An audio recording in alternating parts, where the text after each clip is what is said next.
proud of your anger is poor wisdom. Ignoring it is average. Noticing it and learning from it is excellent. Hating your enemies is poor wisdom. Pretending they don't exist is average.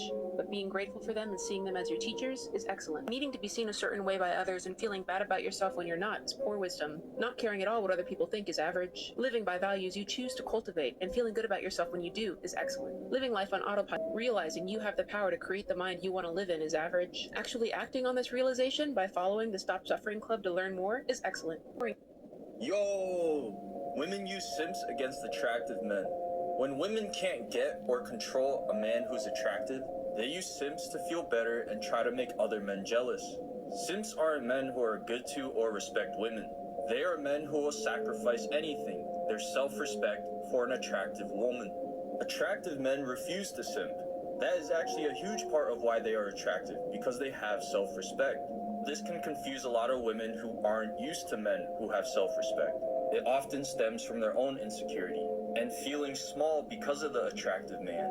He has levels of security that she is not capable of. So when she can't get or control him, she uses simps against him.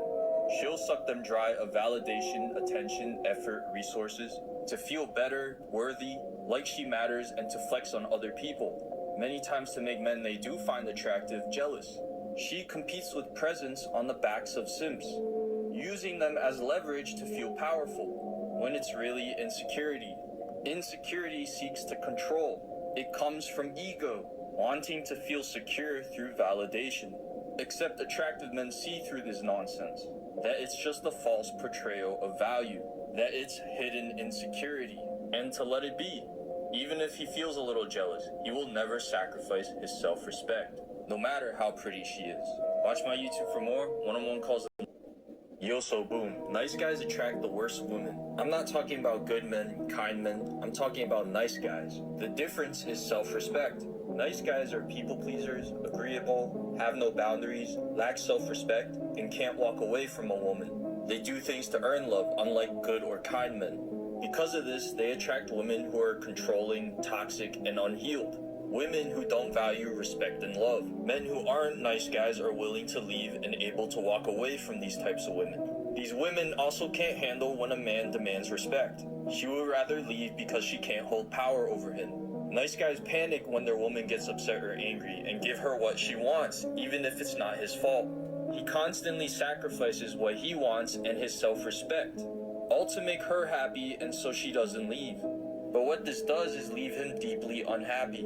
Many of these men get stuck with controlling, toxic, and unhealed women because they are the types of women that love this dynamic and not the man. Don't be a nice guy, be good or kind. Have self-respect and don't be afraid to walk away.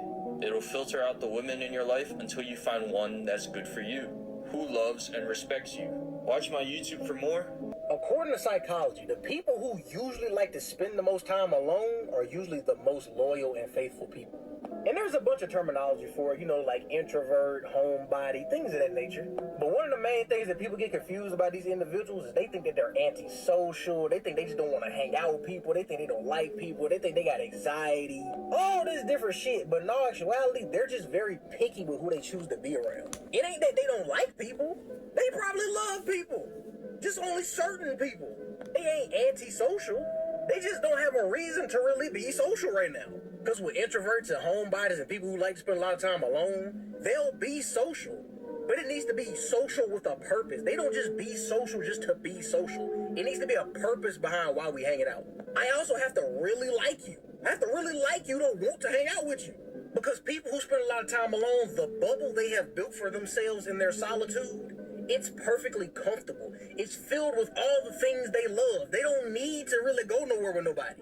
So to get them to be social and be in crowds and shit, it has to be important. It has to mean something. It gotta be meaningful. They're not antisocial. They just not gonna be social and be around crowds just for no reason, just to do it.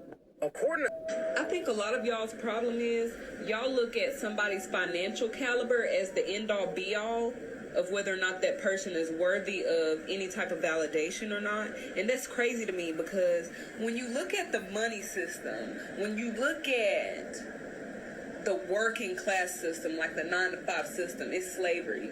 So how good of a slave someone is or isn't determines their worth in today's world. It's fucking insane.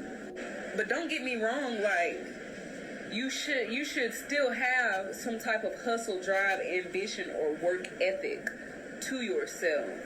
But treating somebody like they ain't shit because they would rather work toward becoming an entrepreneur or work toward a long-term goal or a dream instead of just clocking into somebody else's world. Crazy to me. Crazy. A lot of people feel like you too sneaky, unpredictable, unapproachable, because they don't know you. They don't know who you are. So they don't know what to think about you.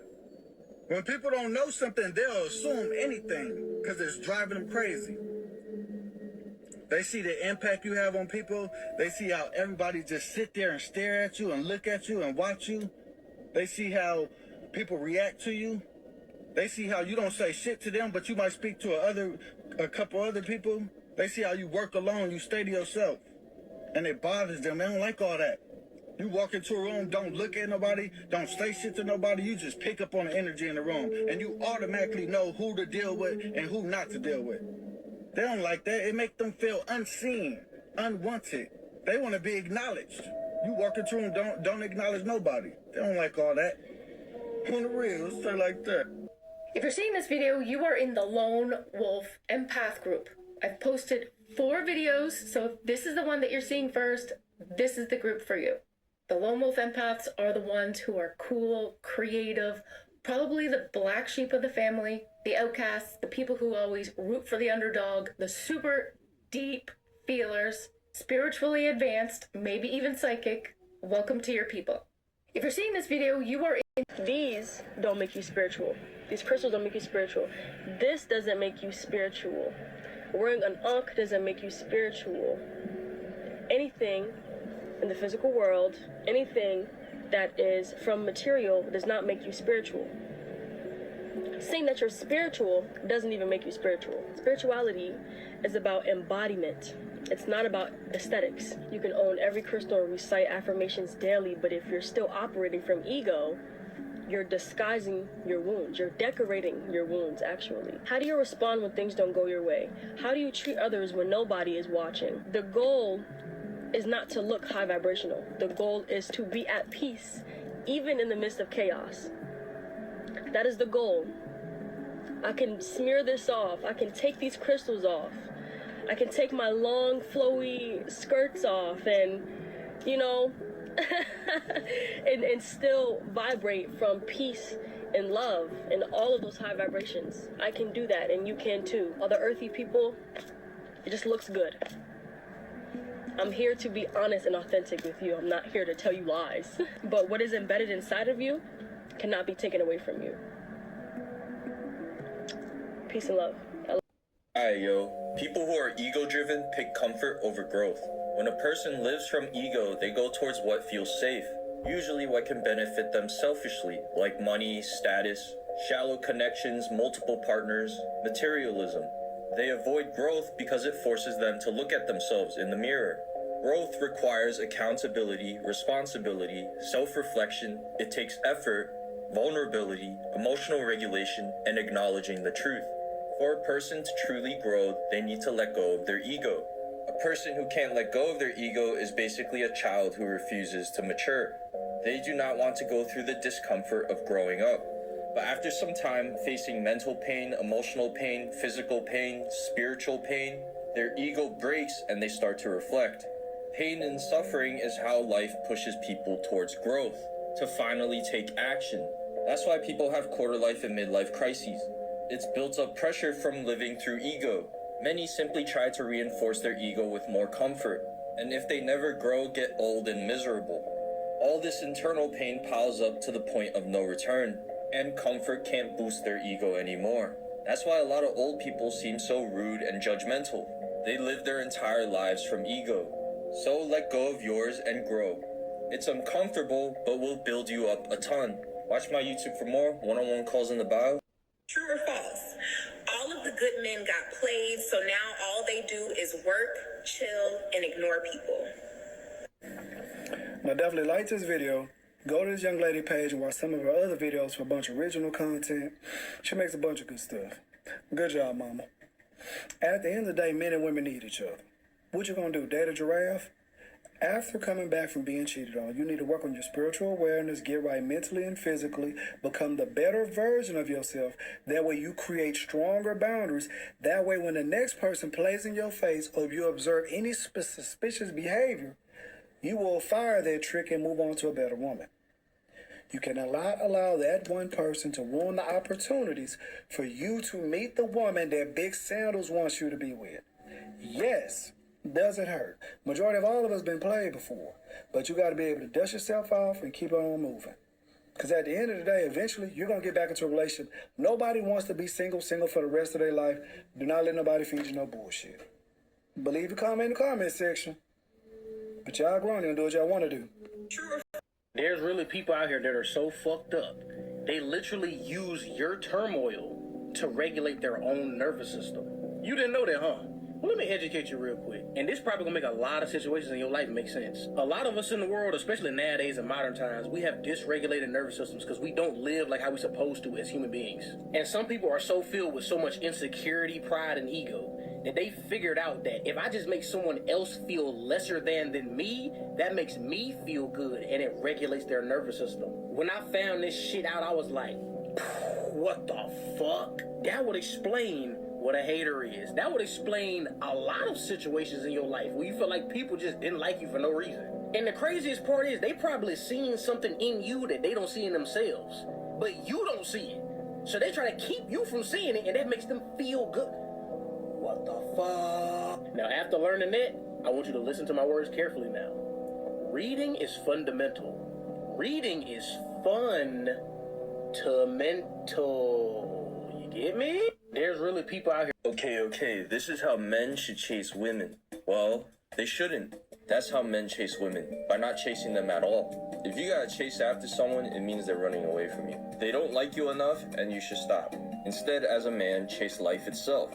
Chase survival, chase purpose, make money, get assets, make meaningful friends, love your life and yourself. That's when the ladies will be like, what's going on? Start putting their focus on the man and want the mother flower. It takes going through this to actually understand it. Being a man has absolutely nothing to do with women. It has everything to do with becoming a beast. A beast who could care less if women liked him. When a man likes a woman, he can simply show interest in her. If she wants to, she'll reciprocate.